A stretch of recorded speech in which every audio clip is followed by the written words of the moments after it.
Hello, hello. There.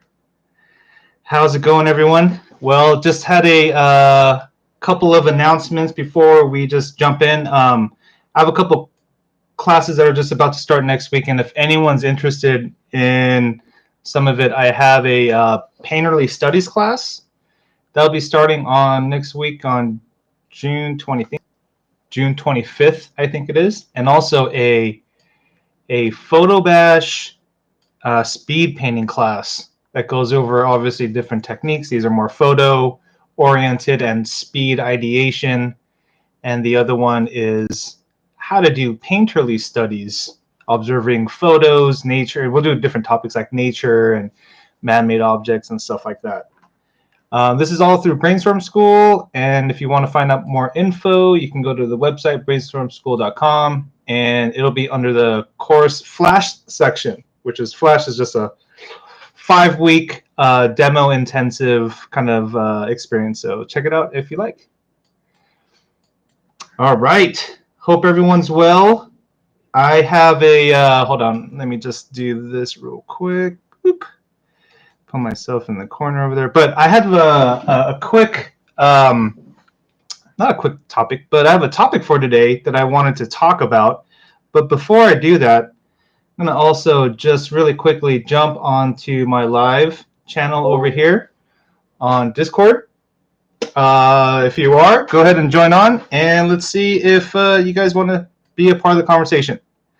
But I have some fun things I want to go over, mainly my experience with working on the Transformers movie franchise.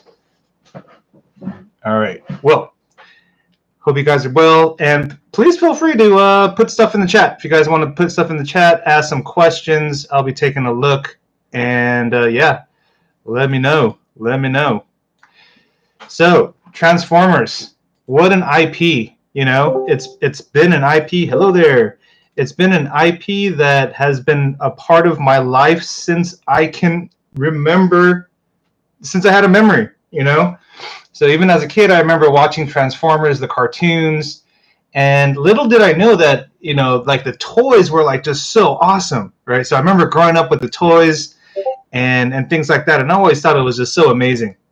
Never did I know that at that young, ripe age of when I was, experimenting with the toys and just, getting to know the cartoons and stuff, I didn't know that later I would be able to work on such what a crazy world that is, right? So that's kind of the fun thing about concept design is if we get into that realm, you sometimes work on things that are you never knew that you would work on, and maybe some of the dream projects that you kind of had are really, really fun, So, but anyways, again, if you're new to the live, I have a Discord. I have a Discord group. I'll send over the link a little bit later, but if you want to join the Discord group, please do so. But before we get started, I just wanted to share a couple of things with what I want to talk about. So before I get into the Transformer stuff, how I got into film, that's kind of an interesting story, because feature film is a kind of an interesting thing where film wise the industry has something called a union, right? And all the artists, all the people that work within Hollywood feature film are part of a union. The union is, this big organization that basically creates a lot of job security and that sort of thing. So for concept artists to get into film, it's actually a pretty difficult thing, because obviously you have to break into that union, you have to be a part of that group. So let me share kind of the experiences that I had. Well, one day I was, some of the artists that I knew were already in film, a couple of friends of mine, and they had recommended my name to their production designer for a potential position, and the word of mouth was really what the production designer was really looking for, because he already trusted those designers that were working with him. And so he got to look at my work, and he really liked my sense of lighting. That's what I remember he told me. He says, "James, I like your sense of lighting." The production designer's name is Nigel Phelps. Wonderful designer, awesome guy. And he ended up hiring me on this film called Medieval. I think it was like just a holding title name, but the movie was a medieval film. It was supposed to take place in the medieval times, but it was sort of like a X-Men, like not X-Men like that, but not like mutants, but like these group of bad, super awesome badass like fighters and swordsmen and things like that would be going through this old medieval Renaissance parts of Italy. And it was a really cool movie. Anyway, started working on that film, and the way to get into the union is you have to go through all of these interviews. Somebody has to actually sort of recommend you to the union that they bring a new person into that group, right? So that went through the process, and I remember, I had to go through this whole phone interview and things like that. Lo and behold, I started to work. Now the thing is that they give you a sort of a probationary period, which is you have to work 30 consecutive days on a union film in order for that probationary period to end, so that now you're officially in. And I remember working on the and I think I was on my third week, so I was almost at like day 21, something around there, and then our project got canceled. Right, the project ended for whatever reason it was, and I had 21 days of the 30-day required requirement to get into the union. I was like super bummed out. And then, so I just started going back to the other type of work that I was doing, which was more in video games. And later on, I got this call for another potential movie project, which was from The Thing.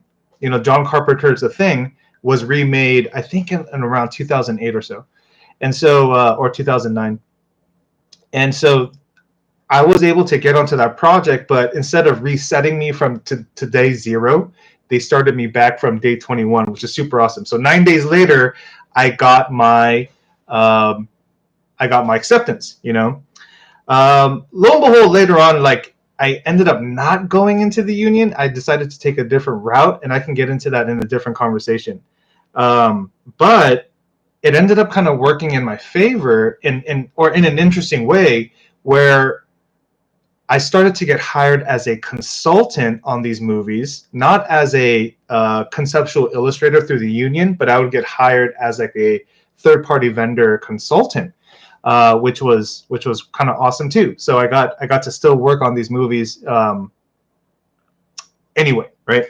So one of the first movies that I did in that way was I worked on this movie called Maze Runner, and it's by this director named Wes Ball. And Maze Runner, if you guys know the movie, it's based on a book series, and it's a trilogy. There's 3 movies. So I worked on the first one and the third one. That was an awesome experience. And then as I was doing personal work, as a concept artist and as an artist, I think it's super important to do a lot of your own personal work, right? And personal work for me was just doing some of these paintings, and I can kind of show you some of them here. And these paintings were like this. Okay, I had this painting that I was working on, and it was just a sci-fi city, just a sci-fi city, just like that. And I posted it on my website. I posted it on, the different websites like ArtStation and here and there. And one day, the production designer for Transformers was asking his artist, he's like, hey, do you guys, let's gather some reference. Michael Bay is thinking about creating like this big Cybertron spaceship that comes down to Earth, and we need some reference of what it could look like. So the artists were just gathering random things, like, all of these different scrap concepts. And, this ended up being in one of the mood boards. This one, as well as this shot right over here, this image right over here, these 2 different images.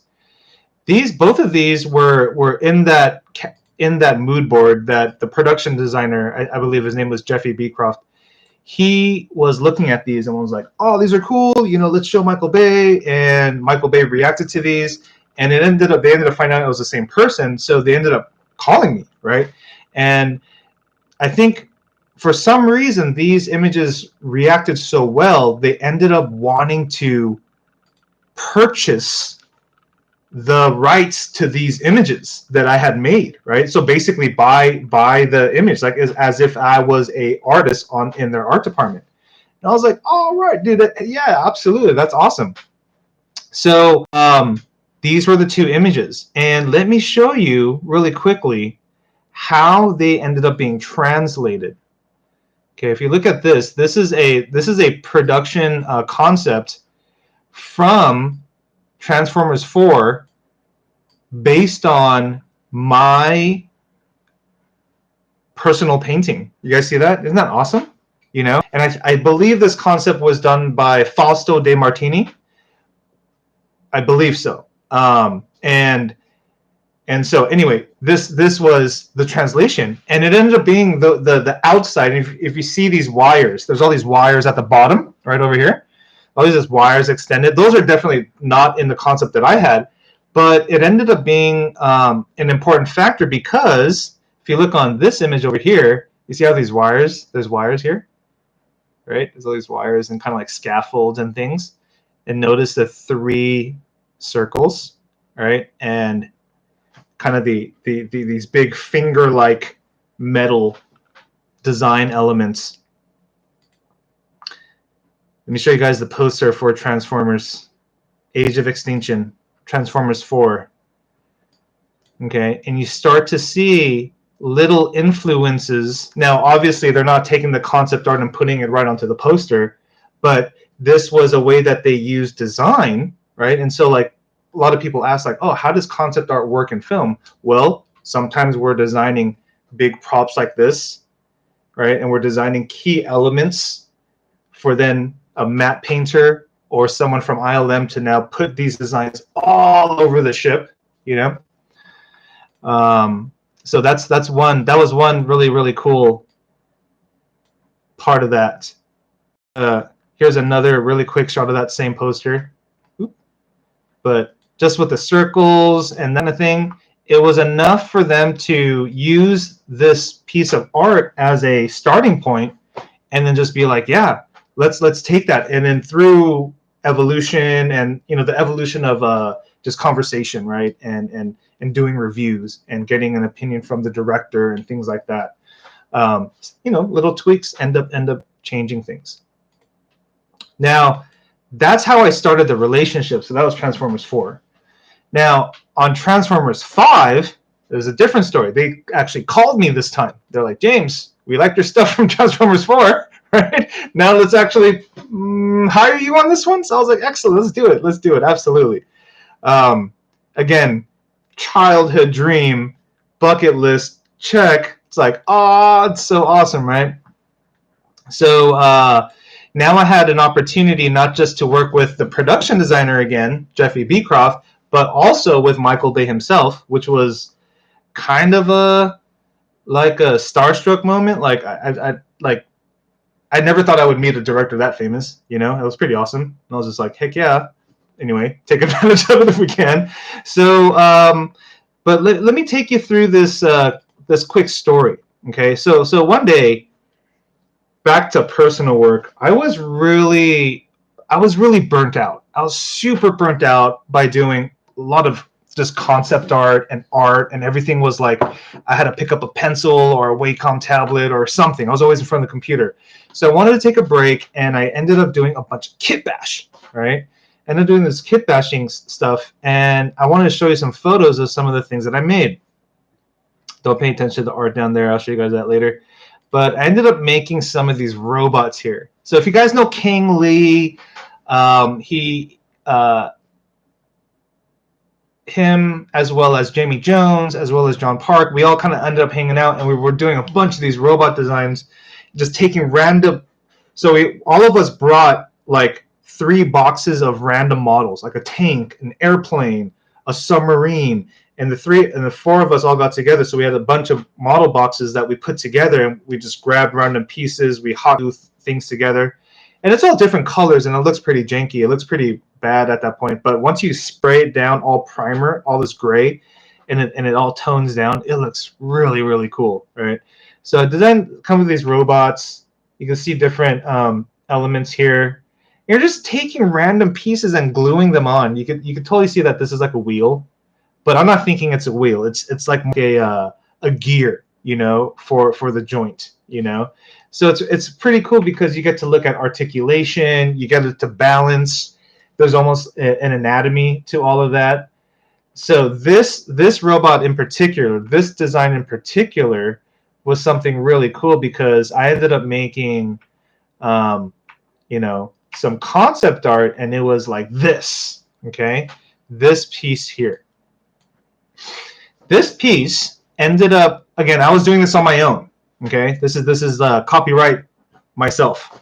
But I was doing this image, and the production designer again saw this, and he's like, Michael Bay likes that robot design. You know, can we get that off of you too?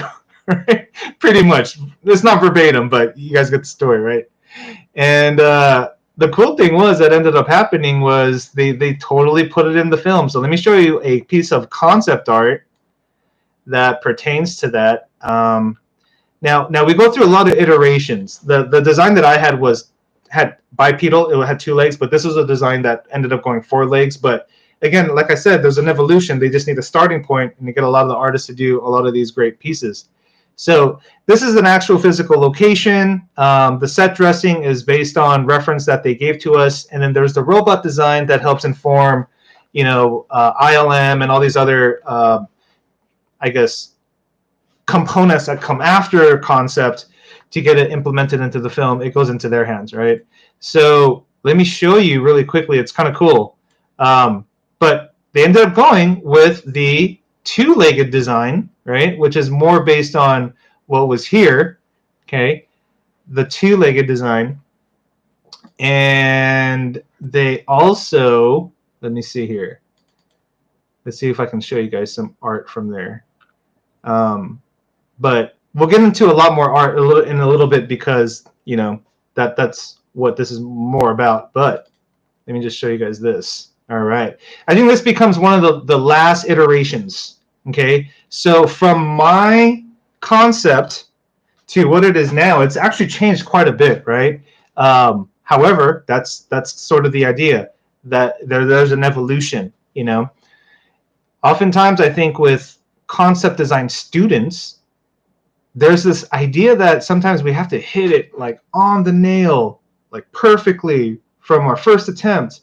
But even with these big projects, a lot of it is about evolving it, you know, because sometimes the director or the head designers, they want to see something, they think of an idea and they see it, they're like, you know, now that I see it, I want to tweak this, and that. It's not because we're delivering inefficiently or in a bad way. It's because they're seeing what their thought was, and then they're like, okay, now that I see it, we got to tweak it, you know.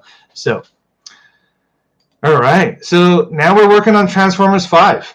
Okay, we're working on Transformers 5, and one of the first things that was our assignment was to work on this.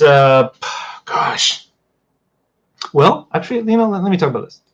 So as a big broad overview, let me show you kind of some of the art and how it directly translated into the film. Okay, now this type of shot right here. This shot was a Knights of the Round Table scene where Anthony Hopkins, the old guy in the movie, basically they go to the museum and they find something at the table or something like that. And they just needed to understand the set. Compositionally, completely me, you know, but I chose the angles that best showed the room and the basic idea, so it communicates a little bit more clearly. Okay, so you see that there's folded gloves, there's a big King Arthur sword right in the middle, the Knights of the Round Table, and even a large casket, a large, you know, thing back there, tomb, you know, that was going to be for Merlin the Magician, I think. All right, and so that, and there's all this scripture scribing on the table. Okay, all these tables, they have chest armor on them. you know. So it's actually a pretty quick production painting. However, the shot that ends up happening in here, you could see this is the production, the actual scene from the film. And what did they do? Well, they took everything I designed, right? In terms of placement, in terms of how these swords are, you know, fit into these chest plates. There's gloves. There's a circular design on the table. But other than that, man, the lighting, no way. Their lighting looks way better, right? And so for me, I'm just like, okay, you know, that was the extent of my influence. You know, I probably hit. I don't know if they knew at that time if they were going to use like candle lighting and all this kind of stuff. Maybe not. Maybe they did. But I just thought of, you know, it's being lit by some natural light coming through an opening in the ceiling somewhere, you know, through some of those windows. So I would say that's like a, you know, like a 2 out of 5 hitting the mark. You know what I mean? Like concept translation, you know. And then there's this, the original intention, right, of what this design was. And we can see over here. Oop, let me show you. There we go. I have a quick movie or a video I could show about this stuff. But original, okay, going down to the, let me get this at least shown a little bit better. There's a lot of stuff I want to show you everybody. All right, so when we look at all of these in sort of the evolution, you can see this is where we started. This is where it ended, and it went directly to there. It got really, really close to the end, right? This end production. Let me show you what that can look like. All right, here we go. There's that robot. Oh yeah, it looks so cool moving, you know?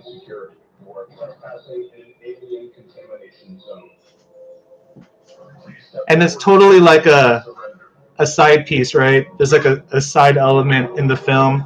It shows that humans are using some of the Transformer technology now, I guess. But that was a thing, you know? All right. And so from concept to, right, the production concept here to the film, it came up pretty nice, I believe. I think that was I think that's like 5 out of 5, you know? That just kind of hits it all the way. Even the location, the junk, you know, the buildings, that was a specific area in Detroit. I believe it's called the Packard plant. But that was pretty awesome to see that. Oop, let me grab this. Okay. All right. So what next? We went over somehow some of the initial, how I even started the relationship, right? Doing personal work of all things. Don't let that stop. That's like, in my opinion, there's always a concept artist, professional side, and then there's the artist side. There's what you do for the job, and then there's what you do for you. And I think regardless of what's happening on your professional side, the you as the artist it's just so important, you know? Yo, hello, Andres. Hey, hello. Just talking through the kind of the experiences over here. Are you joined on YouTube? Yeah. Yeah, awesome, man. Yeah. So here's a concept that I did, that I was kind of tasked to work on, and it's a crashed ship. You know, it was a crashed ship, and so the ship here is what originally. I'll show you guys what I was originally given, because they already had some modeling done, you know, but this is the ship. Okay. You can notice some of the buildings. Everything's very specific when it comes to this type of movie, because they shot it in certain parts of the city, right? And so here is the design after. You can see it's so accurate. It's so awesome, you know? So sometimes in feature film, your concept isn't just what informs a modeler. Like for the robot, they needed a modeler. There's a separate, you know, person that has to animate the robot in that, you know, super awesome robot walking way. And then there's this where you have to physically build this stuff, you know? So this concept art almost ends up being something more of a, not like a lighting cue, you know, not a color key, but a design, right? Like actual design elements of things hanging. What does it have to look like? What's the design of damage, you know? And by the way, this is actually kind of cool. You could see the legs here of the other robot. Isn't that awesome? Right? So physical, practical stuff mixed in with CG, right? You can see the green screen. For certain purposes, they probably are going to, because there's a building behind there right now, and they're using the green screen to basically project the inside of the ship some more, and probably do some special effects, have the characters be in front of it and stuff. All right, now down to one of my kind of more favorite shots. Well, here's another one. Okay, so Michael Bay had this idea about how Cybertron, the planet of Cybertron, would be coming through to Earth, but it's like broken apart, you know, broken apart. And we're doing so many different concepts. And here's actually one shot of it coming through. You know, this really crazy, like meteor Cybertron hexagonal shaped design, you know, and I had some concept art that was playing around with just that idea, just like this. And you could see it's more of an influence, right? Where Michael Bay can kind of see the idea and then just say, all right, I get it. Okay, I want to shoot it from this way, but I'll do it in my way now, you know? So like the way they actually execute it a little bit later becomes different. I'll show you guys some concept art on that side as well. Now here's a fun shot.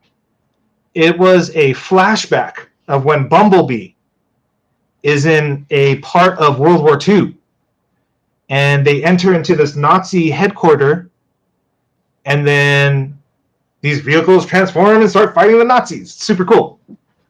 Let's take a look. CB7. Looks just like beef. It is. Attached to Devil's Brigade. Pretty vicious military unit. Helped turn the tide of war.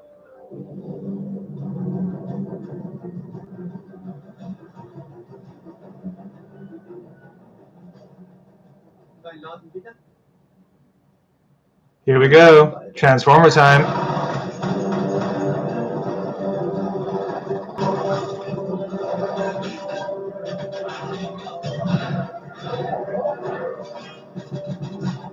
I thought it was a cool idea.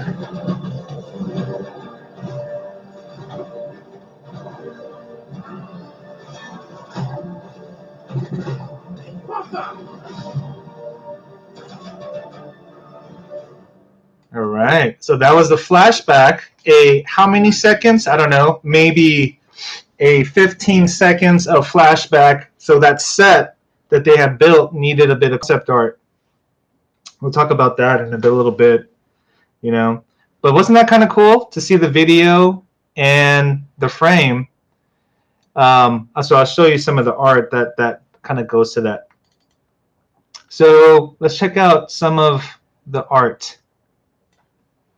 I have a whole ton of art that I want to communicate with you guys. Here's actually a photo of the set. You know, this palace. It's called the Blenheim Palace. It's an actual palace, and so they decorated it with flags and World War II vehicles and properly dressed soldiers in costume. You know, it was super awesome, and the end result was just amazing to see. You know, because we see the action happening in here, right? Spotlights, cars, sandbags, soldiers, weapons, flags. You know, they're all part of this. So let me take you through a little bit of this evolution of the process about how that image was made. Okay, now starting with the background, nighttime sky. Now we have a photo plate. I have a photo plate of the location, so we're not trying to design the location. That's not actually what my job is. My job is actually to put the moment together. The location plus the script plus the mood and the action, keyframe it all together. So we have from 1 to 2. Okay, pretty straightforward. Now I started to tint things down to get it now to match the lighting scenario. The nighttime lighting. There we go. A lot of photo bashing. Not a lot of painting, because in film, you know, the artistic, I think, concern is more based on you know, getting the design communicated, and you know, so if I can paint or if I can create images with super good efficiency, that's sort of the key for, at least for me, a good focus. All right, going into more lighting, nighttime. Look at the spotlights on the ground. There we go. Now, all of these were art directed by Jeffrey Beecroft. He basically gave me a sketch that was a top-down sketch that just had little boxes everywhere and arrows saying, "Oh, this is a staff officer car. You know, this is a tank." Hey, what's up, guys? Thanks for joining in the YouTube. Heck yeah, man. But yeah, this was one of the images. Okay, and so as I'm working on this, it's really about placing things in the environment so that, again, set builders, people that need to know where all of these items go. It's so important, right? Because it's about clarity. They don't, you know, this is not one of the images where a fancy brushstroke, I wouldn't say fancy, but I would just say a painterly brushstroke isn't really going to help, because it needs to communicate with a lot of clarity right now.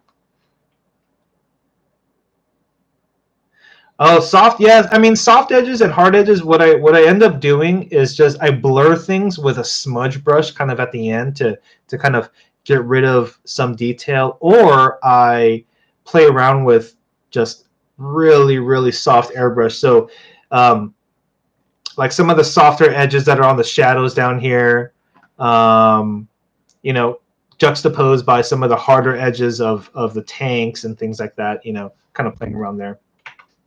Anyway, this is one of the last bits in here. You know, they wanted to add in a few soldiers with their dogs, so I put those in there. They had a staff officer with a fancy officer car. You know, everyone's dressed to the nine, and this ended up being that set, right? And look how, you know what's funny? Let me actually show you this part again. Even down to where they placed the moon. Look at this. Look at this. Okay, even down to where they placed the moon. Oh yeah, right. Different lighting cues, the lighting design, taking it further. You know, that's based on the people that do lighting in the film, right? I'm pretty sure it might look different naturally if you're at this palace. You know, the spotlights. There's one up here. There's, you know, one at the bottom. We did a lot of different flag iterations. And I kind of think it's cool that they even picked up little lighting, like on this top part, you know, just these little bits that I was trying to pick up on. Just thought that was fancy, you know. It was pretty fun. They added in a couple more elements, but you know, to me this was a pretty accurate representation. This is a fun one. This is a Cybertron horn. I think it was called a horn or something like that. And yeah, is a horn, a Cybertron horn. There's a title down there. By the way, in film we do a lot of this stuff where there's a whole title numbering and convention of labeling things, because there's so many images. You know, these are the images that I did working on the film, right? And there's like 10 other artists. So I mean, this is not even all of them. There's a lot more. Anyway, look at this and check out what's happening. Oop, not that. There we go. Boom. You know, it's pretty cool. Pretty cool to see how things end up getting translated, you know? So, all right. Let's look at some of the Packard plant, the robot image that I was doing. I have a step-by-step, kind of like before. So this was an actual location, okay? So when I was talking to the production designer, I was asking, hey, can I just like duplicate some of the buildings and put them in the foreground? He's like, yeah, you can do that, you know, because they can composite, you know, just like we would in Photoshop, they can composite in matte painting as well. Or they'll find an alley that best represents it better, or whatever the case. So here we go. You see how I kind of like added that part in there, you know, getting that to be just like the background, atmospheric. In the movie, they had a pretty open, like, afternoon time of day type of a thing. What's up, Andres? Thank you, man. Appreciate it. So just building up the file. This was an important file to build up because it ended up being the location for all the robots in the scene that we would design. So here's like one of the designs there, you know. And so it's a pretty basic process. If you think about it, it's very similar to what I did with the Nazi headquarters, but it's now just done in this subject matter, you know. Yeah, Mark Yang was the artist, or was the artist that created this initial design, the four-legged one, and then they had my design be the second alternate choice, and then so I think Michael Bay just ended up choosing, you know, the two-legged one. So here's another screen grab from that. I just thought it was cool to see, you know. Okay, now something that's pretty interesting about this part of Transformers was they had this type of scene.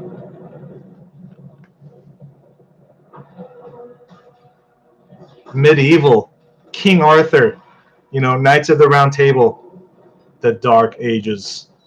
It was pretty clever. I thought a story twist where Merlin the Magician had access to a Transformer robot, I think, that was a dragon. It was cool. I thought it was a fun twist, you know. Anyhow, this whole scene, you know, extends for quite a long time, but it gets into the knights and a big battle. Okay, so some of the concept art that was represented in that, I can show you guys here. All right, and it was just to understand the vibe of the scene, you know, something to just kind of point the direction. So here's some of the concept art for that. It was just, can you make a chaotic scene of war, you know, the English Highlands and a bunch of knights fighting. What up, Gabriel? How's it going? And so we have a couple of different iterations, you know, over here. It was such a fun thing to do, and went kind of crazy on this one with the fire, because he said that there was fireballs, so I thought, why not? Let's just go. And this is a pretty rough painting. Here, I'll zoom in. It's a photo bash, paint over, a lot of smudge brushing, you know, again, just to get the visual effect of everything to kind of work out, you know. So here's another kind of run through there. You can see sometimes it's just about doing, sometimes I provide alternates of the same shot like this, or kind of do something different on some of them, you know. But yeah, this was sort of the exploration for that. That was a fun moment. Let me see here. We ended up also doing a ton of work, you know, on just how things get influenced. All right, you know, so here's a pretty quick shot of just trebuchets launching these, you know, the big fireballs, right? Just kind of coming through, pretty fun. Here's another battle shot. You know, just chaos. King Arthur. I don't think it was King Arthur. Maybe it was just like a certain. It might have been. I got to watch that film again. It's been a while. So we had a couple over there. You know, so you can kind of see how in film it's pretty interesting that concept art is used in such different ways.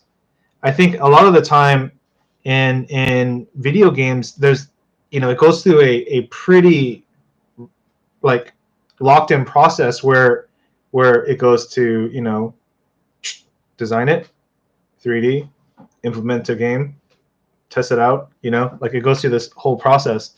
But for film, sometimes it goes set builders, CG, right, map painting, you know, like animation, like, so it goes to like kind of these different departments sometimes.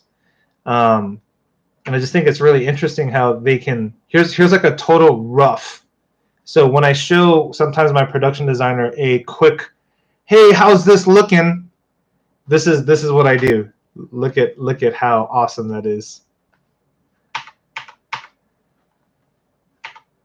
And then bam, from boom to bam. All right, they're just saying, yeah, they're flying over Paris. Okay, so I just thought, why not use the Eiffel Tower? It's pretty iconic. And then they're like, let's add in a horn.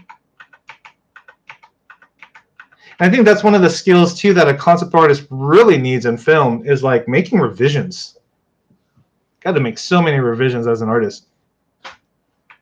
So if your process is one of those ways where like you get locked in and you can't undo or move something, you know, these are just all horn concepts. So for like a whole week or two, the production designer and the director just like do different horns around the world, right? So I was like, fine, you want horns around the world? I'll make horns around the world, right? So we put them in all different places, you know. Here, this looks like a Photoshop file. I'll show this one later. What's up, JDR? Who's JDR? But anyway, what up, dude? Now here's a really quick speed painting. This painting here. Oh yeah. What's up, man? I know your name from Instagram. Look at how rough this is. This is, and we're talking about speed painting. Oh, by the way, I should make my plug, right? Teaching a speed painting class in Photo Bash. That's exactly what I do here. If you want to take a look, go to Brainstorm School and check out the flash section. But this is how rough it is, and this is some of the stuff that I would turn in. But I think as an overall, like when you kind of just overall look at the image, there's still a pretty decent read. And Michael Bay saw this one and he's like, this is the design. Like all the horns have to look like this mechanical thing that's coming out of the ground, and they're just popping out around the world, and the Cybertron is tethering wires to itself in, you know. And so we were working with this idea of this torn apart Cybertron, and Michael Bay kept on saying, like, you know, it's a planet, but it's like torn apart, right? And I'm like, yeah, here you go. And he's like, no, man, you're not getting it. So one day, we were on a conference call, and he goes, hold on, and he comes back with an apple, and goes, like, takes a huge chunk bite out of it, and takes it out of his mouth, and he goes, see? And it was interesting because, like, when you take a chunk of an apple, the outside is still round, and it's all messed up inside. So he's like, yeah, I want this, but like all these other pieces, right? So I was like, oh, okay. And we ended up being more in this realm over here. See this? Now, this was what started getting the juices flowing. And we started to get the hexagonal design. You know, these were all initial concepts that weren't hitting the mark. You know, this is all broken apart Cybertron planet, you know, like tethering to Earth, but this was not hitting the mark because it was just not the shape that he envisioned. It had the right small pieces, but not the big vision. And it wasn't until we got to this, and he's like, okay, finally, yes, all right, now bring in some more Cybertron language, right? So then we ended up doing, you know, bringing in more of this thing, you know, looking at it from a different perspective. So sometimes concept art is about finding what's wrong, or excuse me, what's not going to work, you know, because sometimes you know, as much as how the director can probably communicate such, you know, perfect ideas for this, it was so abstract, you know. We're like, what do you mean? So he kept on saying, imagine taking a bite of an apple, imagine. And we're just like, okay. But eventually he took the apple, he got an apple, he took a bite, showed us the pieces, and we're like, oh, now I get it, you know. So as Cybertron is coming into the atmospheres of Earth, we start to see really, really large, but actually small pieces of the planet, but large on our scope of scale, in random areas like Ohio and New York and, you know, the Sudan and everywhere else. He liked this image a lot as well. So there's all these ideas, these quick paintings that sometimes go in a very loose, explorative way, and then get it reeled in, right? Because the production designer and the director are able to basically bring it all together, right? Let's talk about some more. All right. So, you know, I mean, and please feel free if there's any questions, go ahead and type them in. I'll take a look at the chat. But and sometimes your concept art can be just this. Just this. They're like, hey James, we need a bank. Okay. You know what's really fun about movies? Funny about movies and design sometimes. So this is an actual bank, but instead of like just kind of filming it the way they had their furniture arranged, they redid it.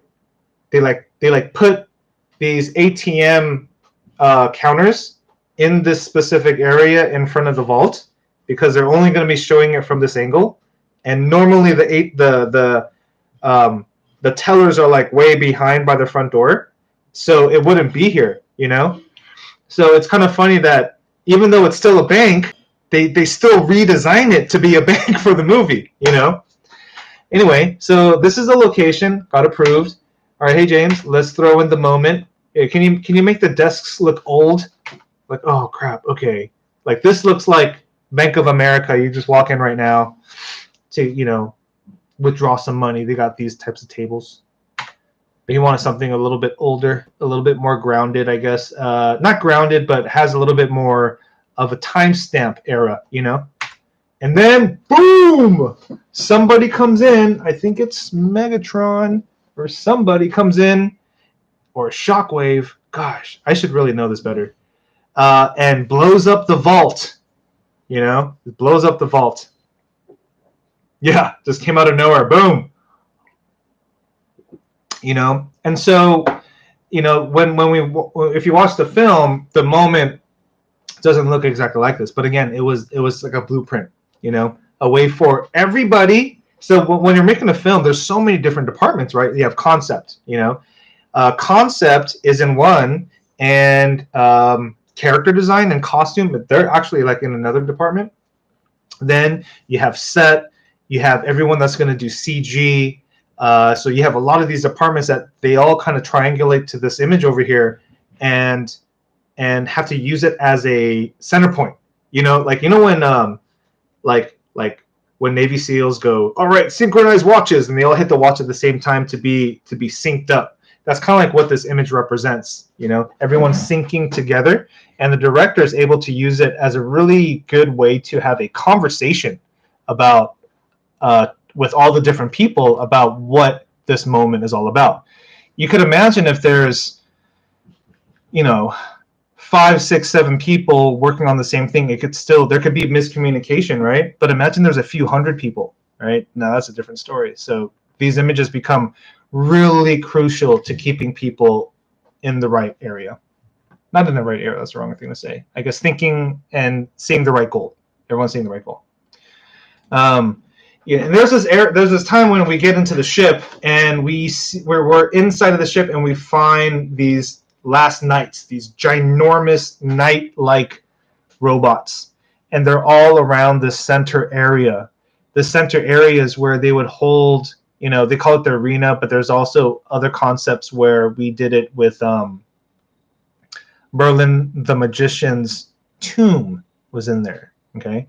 Now I was working with also with Ryan Church. Ryan Church was doing concepts, and I was doing concepts, and they would encourage me to like, hey, look at Ryan's design, put his design in yours. So there's a lot of collaboration, you know, and so I would have to credit. So this one, there's no credit for Ryan, but on this one, yes, because there's actually Ryan Church's designing in a lot of this, you know. But I had to maybe he had to continue with another location to headhunt that, and then maybe I could finish that one. So that could have been sort of the case. Right, just little alterations, little differences. Right, let's add in the knights.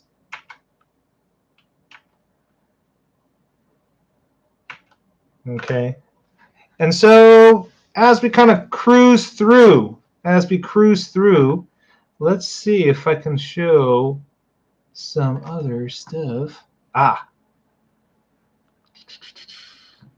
Thank you. I appreciate it. Thanks for, like, you know, coming on. I hope kind of looking at this concept art from this perspective can kind of be helpful, you know, because there's a lot of, gosh, it's like a dark blanket of information that we just assume what happens in film department or in a movie or something like that, you know. And so I just wanted to share some of these experiences because they become really, really crucial, you know, to know that art sometimes is just for conversation, you know. Just, hey, make something so that we can start talking about it and then tweak things, you know, because tweaking is where the art form really comes in. And then other shots, other images are meant to create placement, right? So sometimes your lighting doesn't need to be so exactly on par. It just needs to be enough to carry the conversation further, you know. There are other directors that want something a lot more developed, you know. Now here's something like that. This was a shot where on Cybertron, a military off-spree with Mark Wahlberg crashes, and they're inside one of these hexagonal ditches, and they're just having this big old firefight. Marines are shooting here and there. There's fire. There's explosions. Again, it's pretty chaotic, you know. So this was an image where let me see. Did I bring that in? Not sure. But sometimes we get really, really good notes, you know, to, yeah, it was the final battle.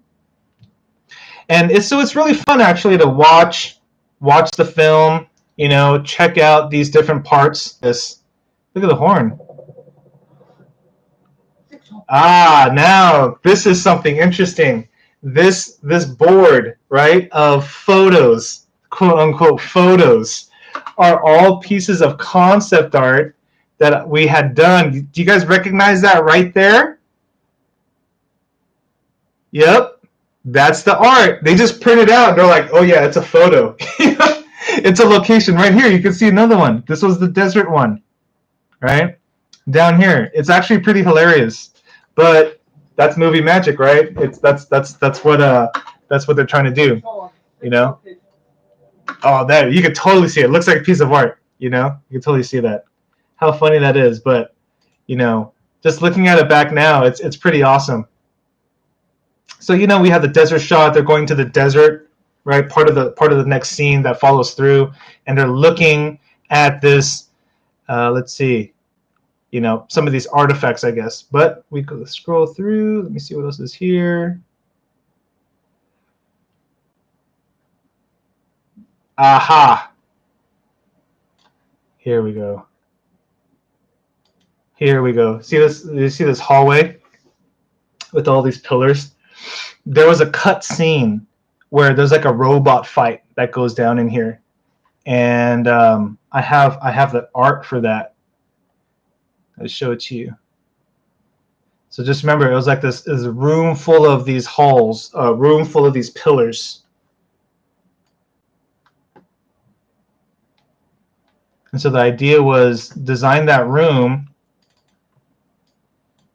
and also, dude, where'd it go? I had it here.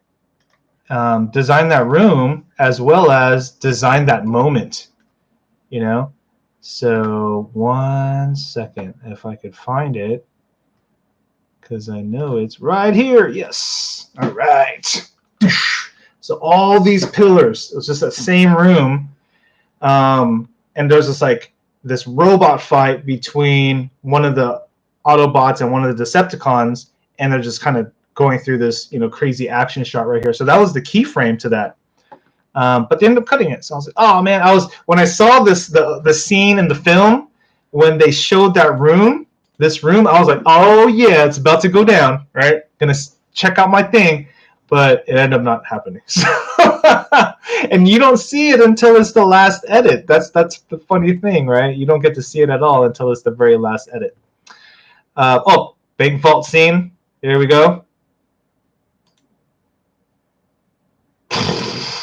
That's it. Not even the big explosion that I put in my, I guess. Okay, let's argue. That's pretty cool. That's still okay. Yep. So these are the experiences that I was having working on Transformers with an amazing crew of artists, an amazing production designer, Jeffrey Beecroft, and an awesome director, Michael Bay. And these experiences were just amazing. I really have to say, because number one, working on something that was a childhood dream, right? One of these projects that you could only imagine would end up happening, and also working with amazing artists and just being a contributor, So I think that was pretty fun. That was pretty amazing. Here's some other concept art of just randomness. Yes, who's there? What's up? But here's just some more random shots of, sometimes they're just asking for shots of Megatron walking down the street. But let me just as we start wrapping this up, if you guys have any questions, please let me know. Let me go here. And so I will go through a lot of these additional images here. All right. Yeah, this image, this is one of the first images that was done for the horns after Michael Bay really reacted to one of the first designs that we submitted. So he kept on going and kept on pushing it a lot further and more. You guys saw a lot of this stuff here. Bank. Right? It was pretty cool. Pretty the same. Had the same white tone. It's pretty fun to see.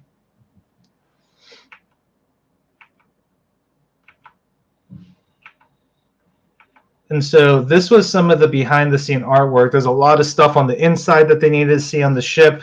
Again, it's not final design. They had other people kind of finalize it that are more hard surface expert people. But yeah. Oh, so this is an interesting question. How was it managing the deadlines like? Was it a fast pace? So, I would say that in film, there's not really a push to they're not going to say to go fast. But every artist has a fast pace because every artist has been doing their craft for quite a while, For example, it's not like you have to always be faster than anyone else, but we have to deliver within a comparative rate of speed to keep production going, Oftentimes, there's a production manager. There's a whole list of shots, right? And so for me, it was more about making sure I communicate, showing the pieces on time, But yeah, it wasn't too difficult. It wasn't too difficult managing the lines. Personally, for me, when it comes to time management, if I really care about what I'm trying to do, I carve out time, and I become a little bit disciplined with that. But other than that, like I stay pretty loosey goosey with everything, you know. Well, but it's like when I'm like kind of serious. I think that was one of the things I learned about in art school was that there was a time to like turn it on, you know, and I learned how to do that at art school. Just be kind of chill, and but then know how to turn it on when it's like, oh, dude, I got to get something done, you know, and I get into a whole different like work mode, everything, you know. So that's something that was developed, and I think that's what I still use now, you know. More horns. Check out all these horns. So part of the thing was like I had to research interesting areas around the world that had sort of a iconic, recognizable element. So if you saw this road, this Atlantic road, you would know where it was like immediately if you knew it. It has a very like a thumbprint. It has a very understandable thumbprint, you know, to location, you know. So here's sort of the evolution of that battle design, final battle. I was like, here's a idea of them, you know, getting into a battle. He's like, no, I want a battle. How's, you know, more explosions? I want a battle, you know. So it kept going. I want a battle, you know. So that's pretty fun, right? They're like, it's the end scene. It has to be intense, you know. So I'm like, okay, I think I understand. All right, another question from Jonah Albert. Have you ever had experience work on an animated film related to mechs? Actually, yes. You know, it wasn't a film, wasn't a feature film, but it was Love, Death, Robots. I worked on an episode of Love, Death, Robots, the three robots, where there's three robot dudes that it's kind of like a dystopian future, but kind of comedic thing. But that was really fun. Other than that, most of the mech experience has been more within video games, I would say. Yep, got the Hong Kong horn.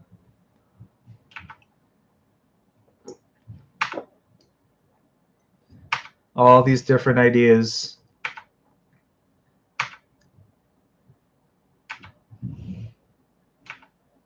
And this is kind of special because I haven't really shown this in depth a lot of the shots, you know. I'm just thinking about different iterations, helicopters.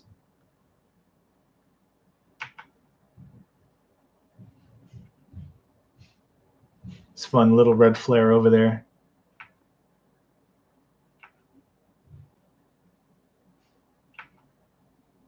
Battle scene. It's fun to do these, but I have to give credit because all of these robots were designed by some of the robot designers. There's a gentleman named Josh Neesey, and he was the robot designer for a lot of the finalized designs that you see in the film. Merlin's Tomb. Merlin's Tomb.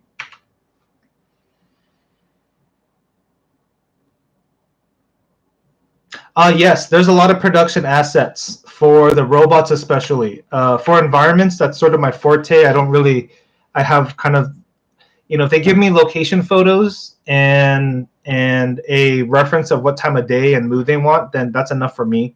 I can piece that together.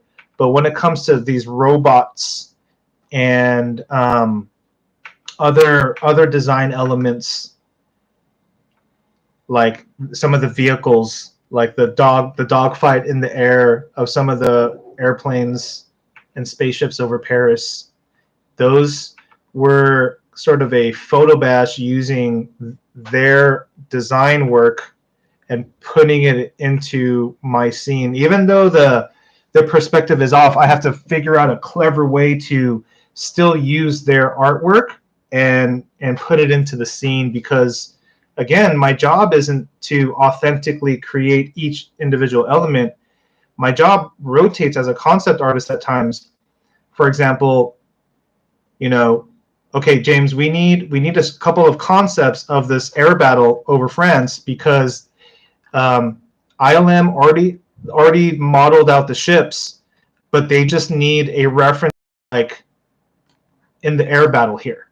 You know, they just need to know what it looks like. So yes, my job is to take France and take the vehicles, you know, and figure out, like, cut them out, distort, do all the Photoshop trickery I can do to make it look proper and create it to be a keyframe.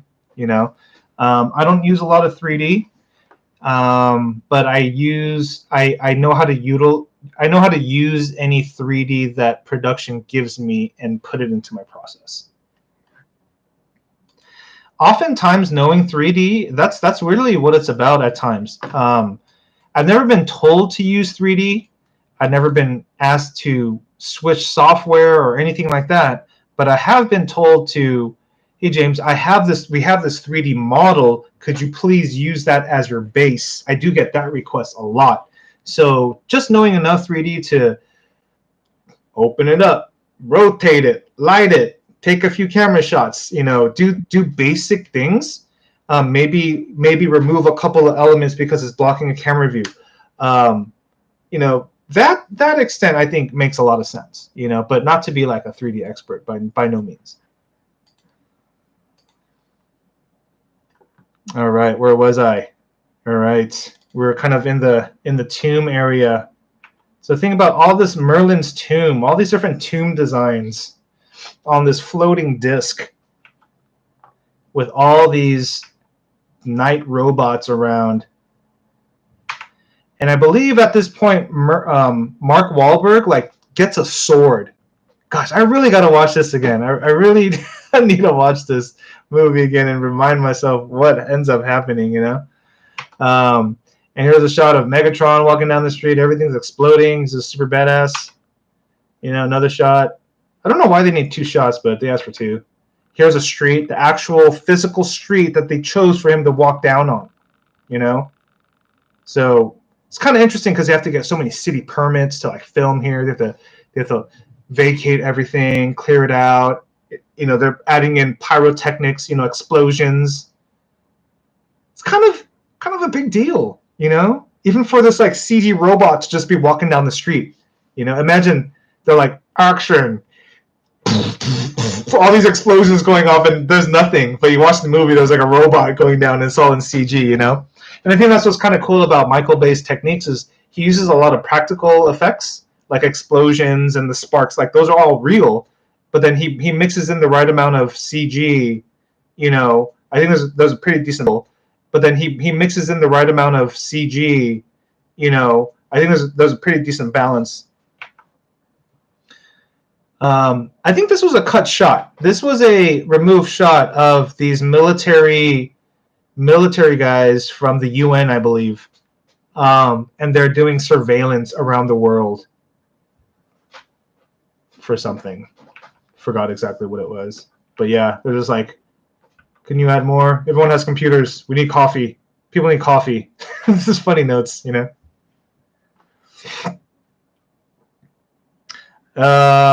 All right, let me just keep checking. Screen share is good. I think there's someone was saying that I'm not sharing screen.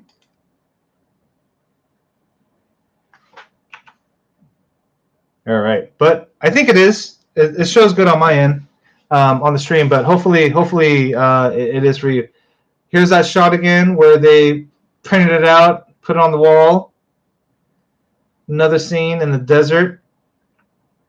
All right, this one was fun. This one was actually really fun. Just kind of coming up with these more like different viewpoints from around the world.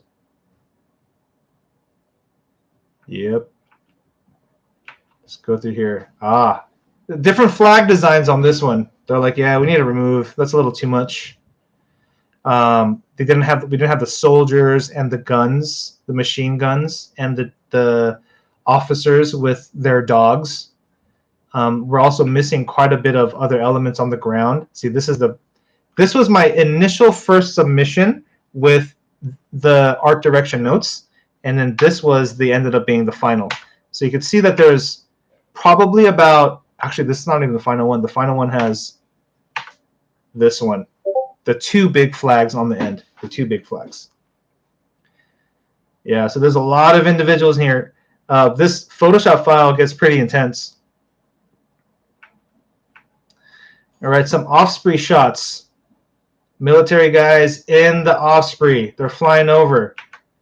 They're about to land onto Cybertron. And they crash and get out. And now they are absolutely about to get into that fight. You know, now some random stuff sometimes here.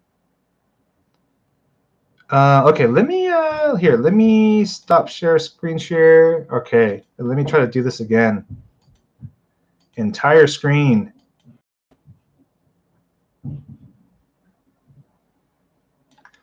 Is that showing? I hope so. I hope it is. All right, nice. Yeah, let me know. Let me rewind it a few. But this was some of the palace exploration. You know, gosh, there's a lot of different iterations, and you can almost imagine it can kind of be a little nitpicky after a while. You know, it could have the potential. Excuse me, I'm not saying that it was, but it could have the potential to be pretty nitpicky. But even there, you know, and so you know we have these high-key dramatic moments. You know, the things that are just like yeah, and then we have. Like, hey James, can you just do a bright afternoon polo match with a bunch of, you know, upper class people doing their polo match type things? I'm like, sure. But I was so used to doing like these dark images for so long. It was so challenging. It was so challenging to do this, you know? And yeah, we just need a little bit more light, a little bit more visibility. But again, they're not critiquing the art. They're just looking at it as like a blueprint, you know? They know, understand what's going on. This is what's happening on the other side of the Blenheim Palace, actually. And just a little bit more production paintings, blue sky ideation of just the Cybertron planet coming to Earth.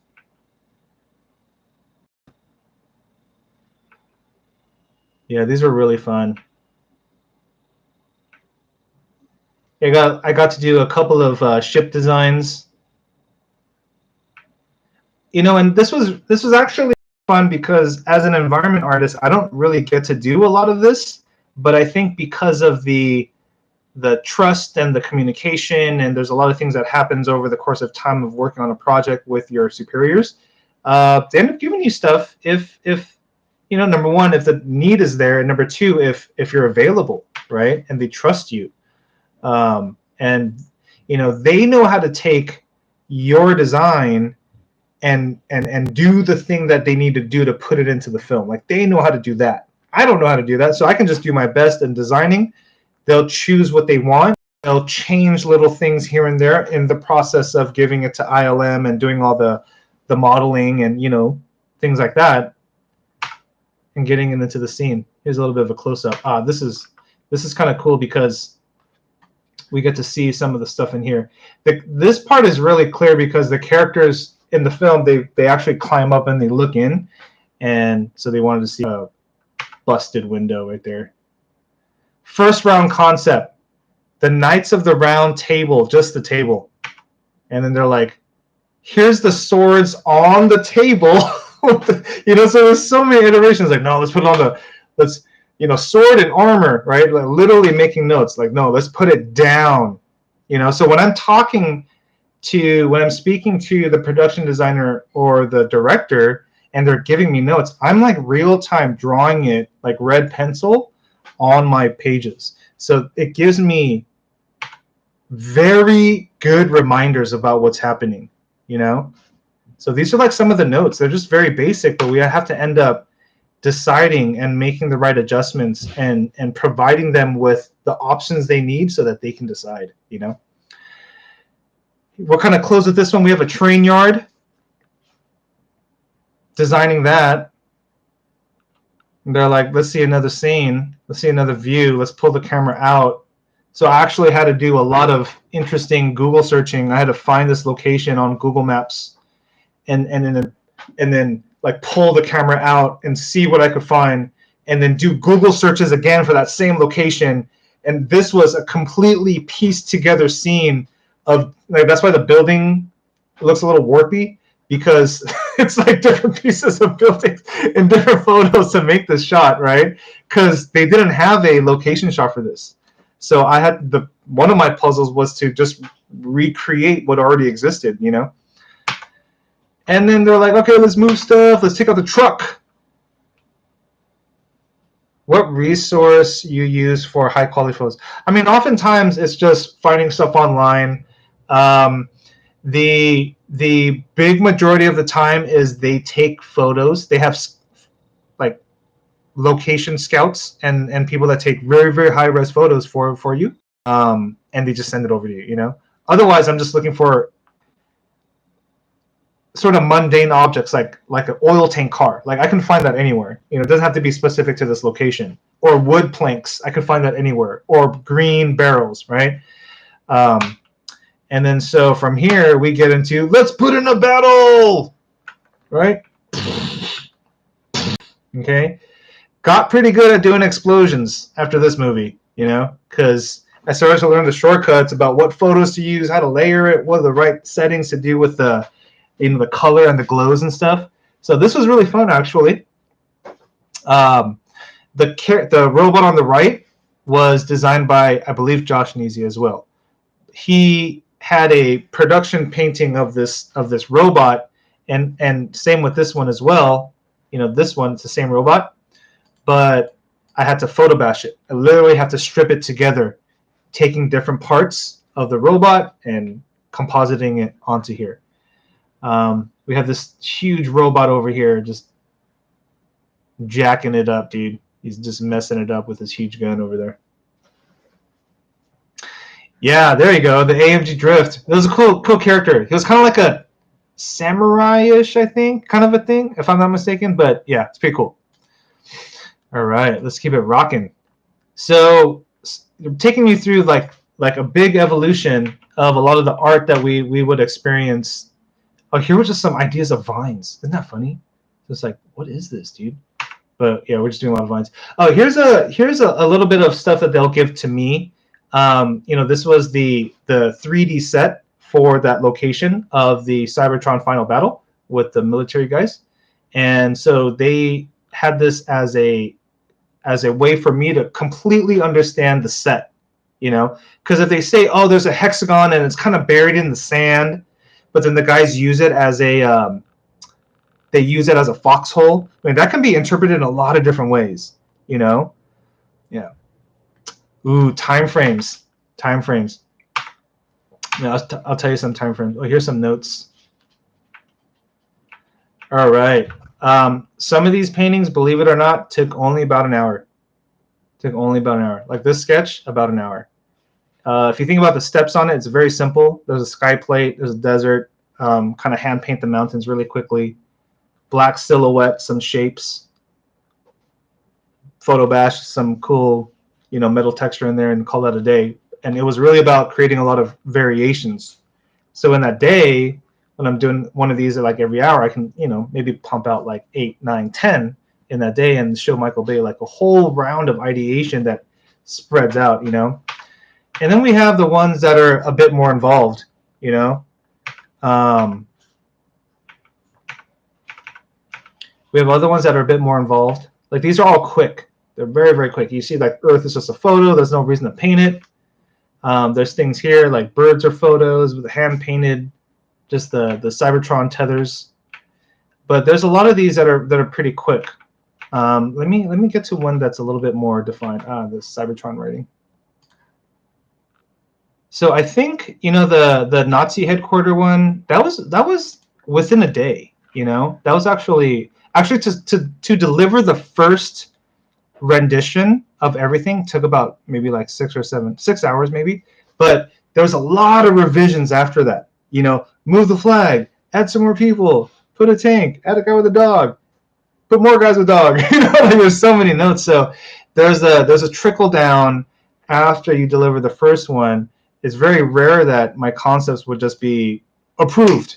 You know, they would, you know, because art directors got to do their job. They direct, so they need to add in, you know, they know things about the storyline and the plot and where the details go more than we do sometimes. So then they direct us after they see the submission, and they just say, hey, we need to pump up some more details here, or we need to da da da da da. You know, so that's kind of the case.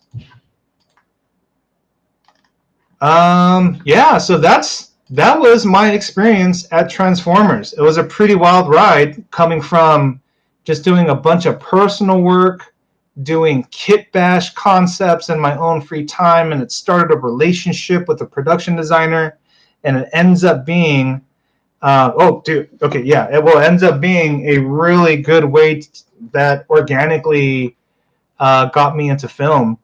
And yes, yeah, speed painting really helps. You gotta you bet, because if you think about it, for speed painting, it's about the goal is to get about 75%, 80% of the image done in a very, very fast, effective way. The extra 20% usually goes into revision and you refine during that process anyway. So that first initial delivery of the concept, which is about that 75% mark, if we can get there fast and efficiently, then that just makes for a little bit more efficiency, right? A little bit makes for a little bit more speed and effectiveness. So yeah, that's what my speed painting class is all about. It's over here if you guys want to take a look. It's a 5-week course, and take a look at Brainstorm School if you guys want, and hopefully see you there. But yeah, that's my overall experience, everyone. Thanks for joining today. It was kind of a different live stream. We didn't really do any demos, but we talked a lot about the experience, a lot about what it is. And if you guys like this, let me know. I definitely want to mix up what we do in the live streams. Like live painting is really cool, but if we could talk about some experiences, maybe I can have a guest in here or something too, and just chit chat like live about certain topics. Might be kind of fun. But thanks again, and yeah, that's about it. I will do actually I have another one of these planned about my experience on working with League of Legends, and it was in the Foundations department. Foundations was the department at Riot where we came up with these visuals. It was all blue sky, and then when the blue sky would hit, they would end up creating story and lore and all this kind of stuff. So we were just making like stuff all day long. It was a very fun experience, and I talk about that whole process a little bit. So join me next week, guys, for another one of these. This is live stream number 9. Thanks for all the support, and we'll see you guys next time. All right, so take care, and we'll see you. Thank you.